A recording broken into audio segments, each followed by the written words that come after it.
Hello, bonjour, namaste, ni hao, and ohio everybody. What is going on? It is Galeriot here. Welcome back to the YouTube channel once again for another Danmachi Memoria Freese video. And today, I'm going to be doing a video that's actually been requested by you guys quite a lot in the comment sections. And I said that I would do it in June, but things change. I didn't have a video planned out for today. I got kind of caught up with some assignment stuff at university.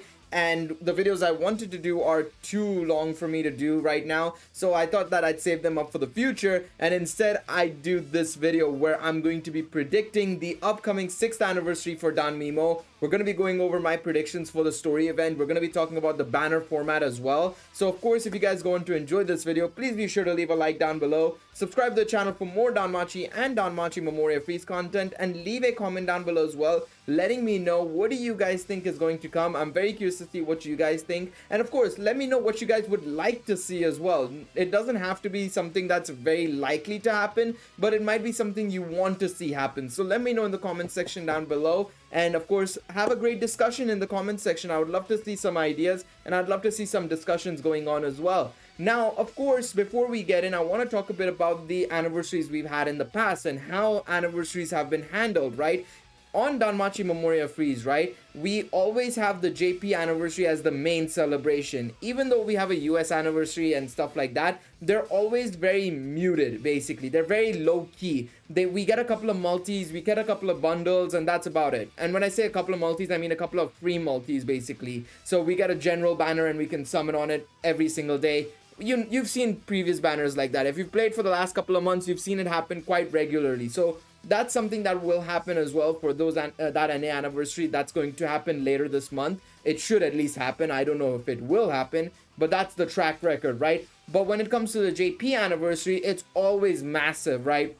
Usually it's a two-parter celebration at the very least, with recent anniversaries being like 3 or 4 parts even, right? So of course they are very big celebrations. They bring along new story events, and some of them are really good story events that are actually becoming light novel publications actually as well, or have become light novel publications actually. So these story events are really good. And of course I want to go back in time as well and talk about these anniversaries first and foremost, because they kind of lean in towards my theory, my prediction, because I do believe there is a little bit of a pattern occurring here. So I want to go over that pattern. Even though I think it's a little bit far-fetched, I think it's a plausible pattern nonetheless. Okay, so starting us off with, we have the Grande event. This takes place in the present time actually, and it of course features Belle and Lafia going up against the Behemoth. Now of course this story event also featured a raid event, which was very sick.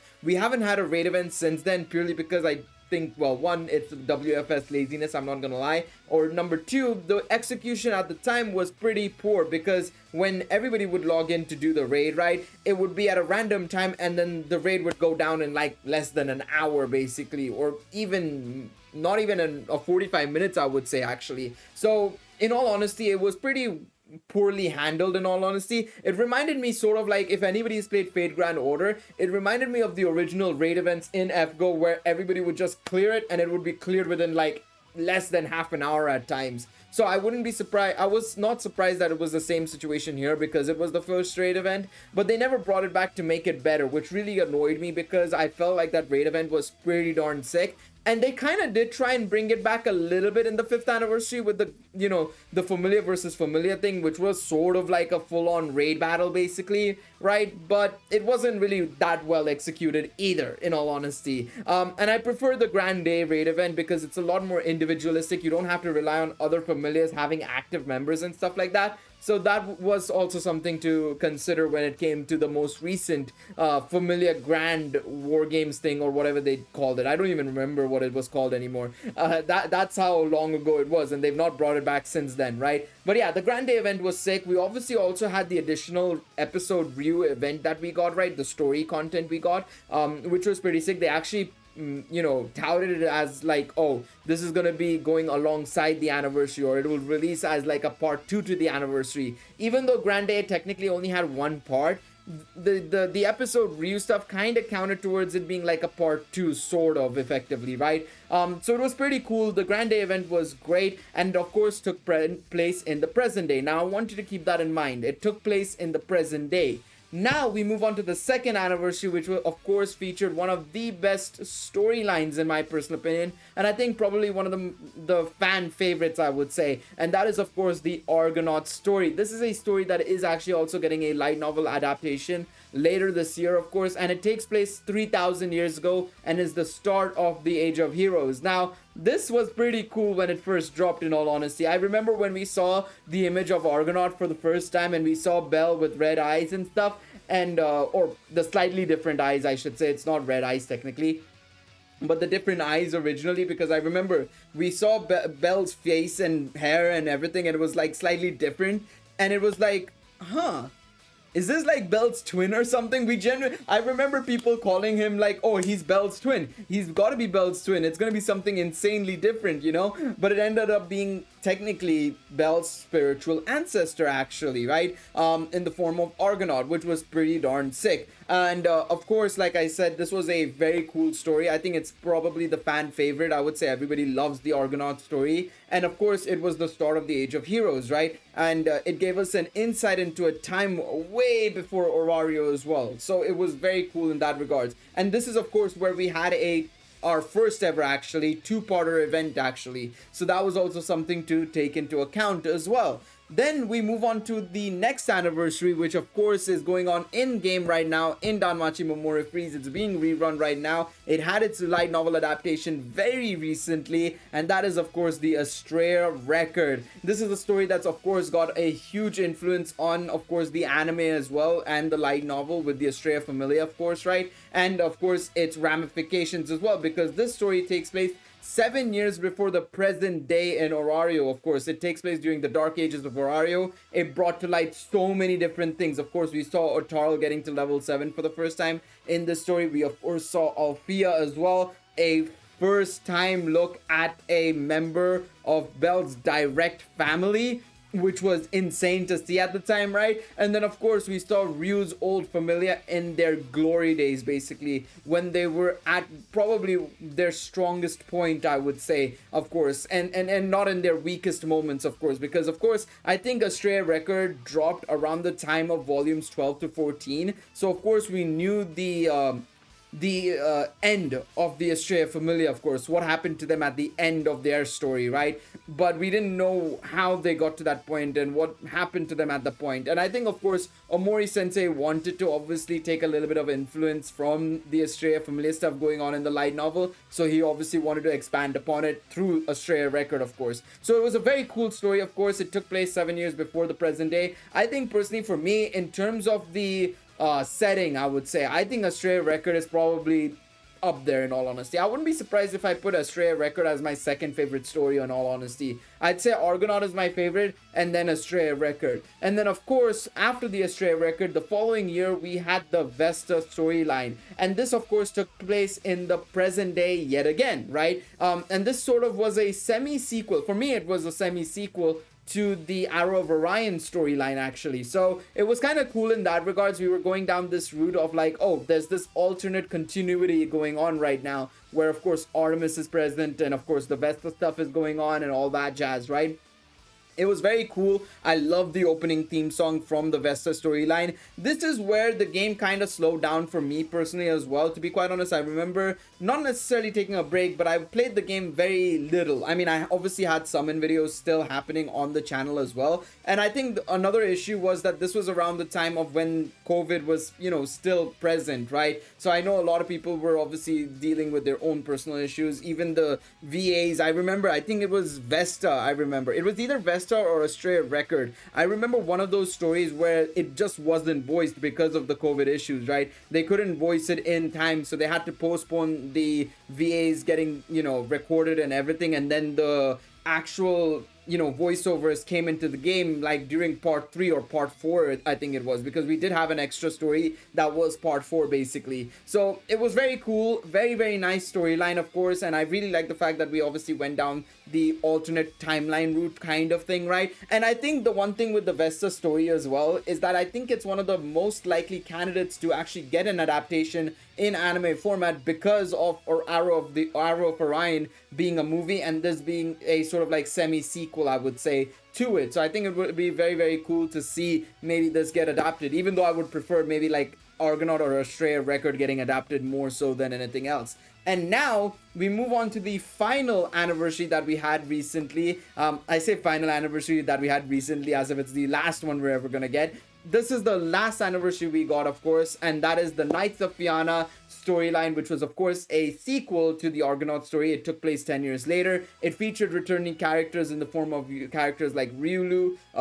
We had, of course, Elmina, Galmus, and Yuri as well, right? So we had a lot of returning members. We got to see a new set of ancestor characters, of course, right? In the form of Fianna, Dim, Lazar, Alkitien, Helga, Melia, and so on and so forth. So it was pretty cool in that regards, of course, right? In the fact that we are getting more stories from the Age of Heroes. I think a lot of people want to see more Age of Heroes stuff, to be quite honest. And so do I. I would love to see more Age of Heroes. And the thing is, they've got a lot of stuff to go through because, yes, they might not do stuff like Albert Waldstein and, of course, Arya as well, right? I don't think they'll ever touch those two characters, in all honesty, in my personal opinion. I think, that is something that will be left for the main storyline and the main series, right?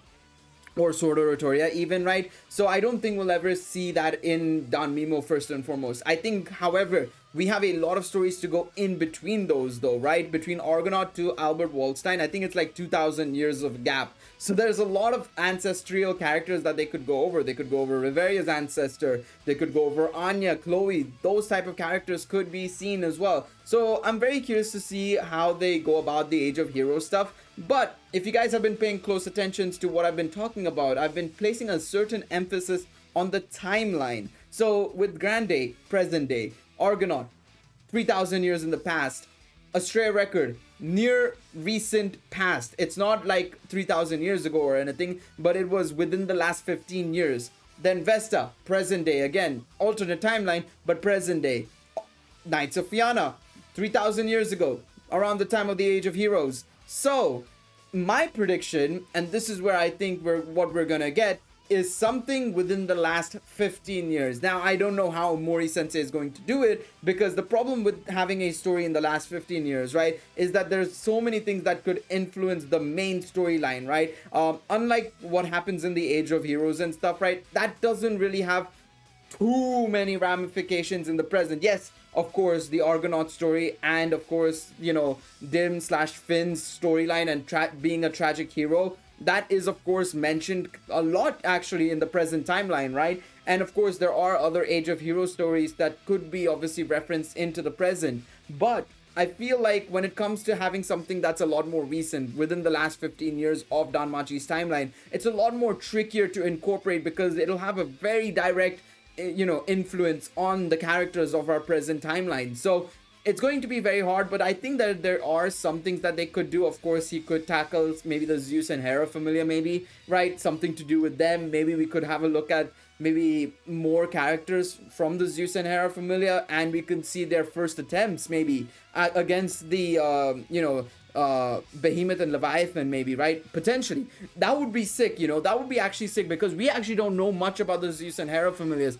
And, with us approaching towards the end of Danmachi's main story ending, right? Obviously, Omori Sensei, I think, has said at the time of volume 14 or 15 that he's halfway through the story, right? So it wouldn't be a surprise to me that they just, start incorporating some Zeus and Hera stuff into Danmemo as well. So that would be pretty sick. But for me personally, if I had to say in order what I expect it to be, I think something very recent is the likeliest because of that pattern, I'm not gonna lie. But the second thing I think that they could do is just Age of Heroes stuff. I think that has just so many things to go for it. And on top of that, it's very easy to tackle them because they don't have, again, like I said, they don't have a direct influence on the present timeline. It's an indirect influence, but not a direct one. And then, of course, a present-day timeline thing, maybe like another sort of semi-sequel to Vesta, maybe with a different set of characters. Of course, we still have to see Athena, of course, right, as a goddess. So maybe they want to incorporate her through Danmemo, maybe.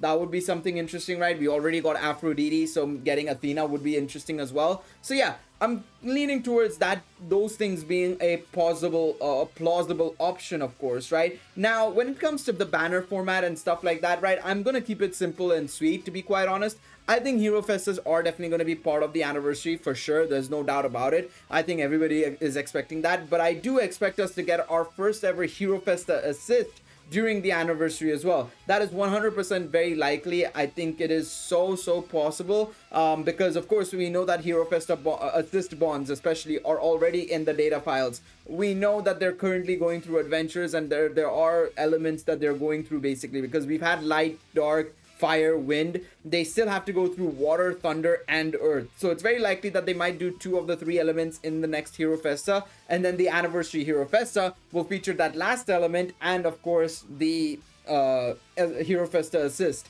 So I expect that to be the case, of course, but in terms of timings, I think the Hero Festa banner is probably going to be the last thing that they release. So part 1 and part 2 will be the normal time limited banners, and then part 3 is when we'll get the Hero Festa assist. That's my predictions. Let me know what you guys think. I'm very curious to see what you guys have to say down below. Thank you guys so much for watching this video. Please be sure to leave a like down below. Subscribe to the channel for more Danmachi and Danmachi Memoria Freese content, and I will see you guys next time. Take it easy, everybody. Bye-bye.